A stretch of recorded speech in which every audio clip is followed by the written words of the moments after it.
Hi people, Mikefield here. I would like to show you my composition that I've been using very successfully today on the ladder of Darkest Dungeon, Butcher's Circus. So there's going to be a build that I've kind of designed myself really. If this kind of was evolving over the course of my 15-16 games today.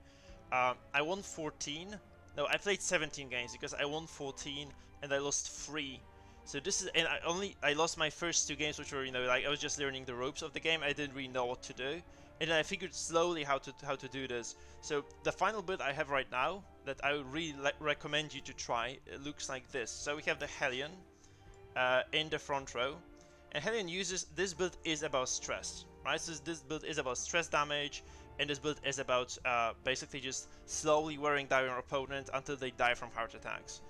Hellion is great because Hellion allows you to, for instance, first of all, finish off enemies with Wicked Hack, and then she has this ability, which is actually very strong, because this is very heavy stress on 2 characters of the enemy. And also it debuffs your enemies with minus 15 accuracy, which means that they basically just are unable to kill you off quickly enough. And we have this for healing, and this if your character gets moved somewhere back and you need to move them forward again. Then Abomination is great because especially because of this, right? You can transform on the first round and you deal overall 24 stress to everybody on the enemy team. That's really amazing stuff. Another thing you can use is, like, on your second turn you can go back to human mode and just use this, which is blight and also additional stress on your enemies. So it's very strong.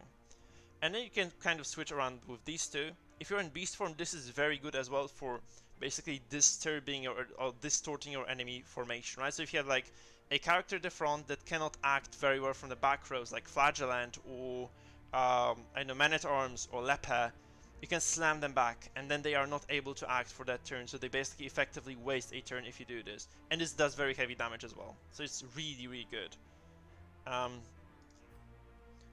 Then you have Hound Master, and as far as the items go, by the way, here I have the mask that gives me stress dealt and accuracy, and here is just protection, more stress dealt, so it's like very stress focused character. Here I have the Blight, Bleed, debuff resistance because he just needs to stay alive really, and additional stress dealt and protection, so they're both very tanky. I'm actually thinking whether I should not be switching his items a little bit, so if I get more of those stress items that give you defenses, I'll probably switch those onto him. He does need the accuracy though, right? This is plus 12 accuracy, so this attack whistle is very strong.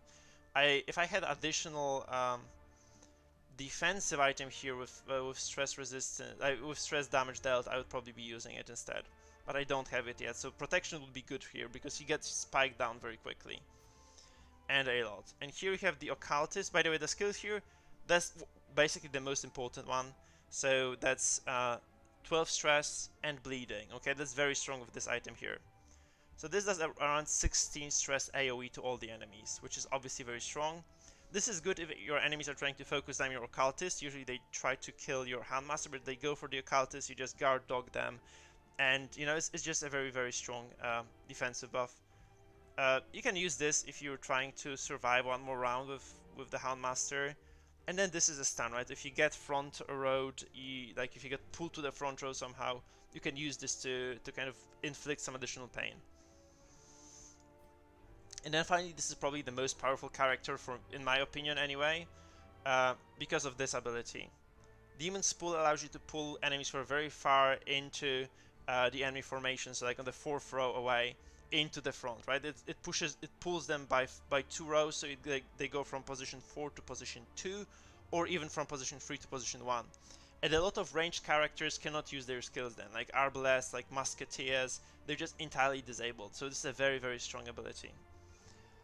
This is like emergency stealth, and also it's very good to use it on the Hellion, because this basically gives you additional stress damage dealt, and she does the most stress damage on the team, believe me or not.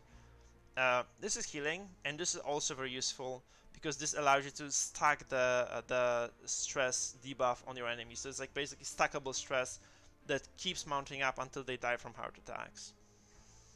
As far as the items go, I use this because I value the pull very much. So this is allowing me to kind of get the pulls I want, right? Because if someone has 50% move resistance, this reduces it to 30%, so I have 70% chance to pull somebody.